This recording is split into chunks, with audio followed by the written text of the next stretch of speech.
Guna mendukung BPKAD dalam pendataan wajib pajak WP Hotel dan Villa Baru, Satpol PP kembali menertibkan proses pembangunan sebuah villa di Desa Batu Bulan, Sukawati Gianyar. Penertiban villa berlokasi di Desa Batu Bulan ini dilakukan karena belum mengantongi izin. Kabupaten Gianyar Imadewate Selasa 10 September mengatakan berdasarkan laporan tim deteksi dini di Kecamatan Sukawati, Satpol PP menurunkan puluhan anggota melakukan sidak pembangunan villa. Hasil sidak ditemukan pembangunan sebuah villa di Desa Batu Bulan yang belum lengkap izin. Wate menjelaskan saat sidak owner atau orang yang diberikan kepercayaan usaha tersebut belum bisa menunjukkan izin.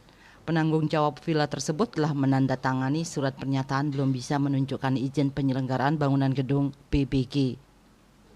Selanjutnya pengelola villa telah diarahkan menghadap kantor Satpol PP Gianyar guna mendapatkan pembinaan. Keberadaan villa tidak berizin di Desa Batu Bulan ini melanggar Perda Kabupaten Gianyar nomor 1 tahun 2022 tentang penyelenggaraan bangunan gedung PBG dan melanggar Perda Kabupaten Gianyar nomor 15 tahun 2015 tentang ketertiban umum dan ketentraman masyarakat. Pemilik hotel dan villa ini diberikan SP1 dan diminta menghadap kantor Satpol PP Gianyar guna mendapatkan pembinaan.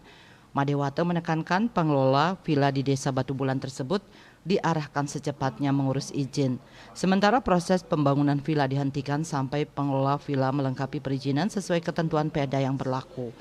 Wirnaya Bali Pos melaporkan.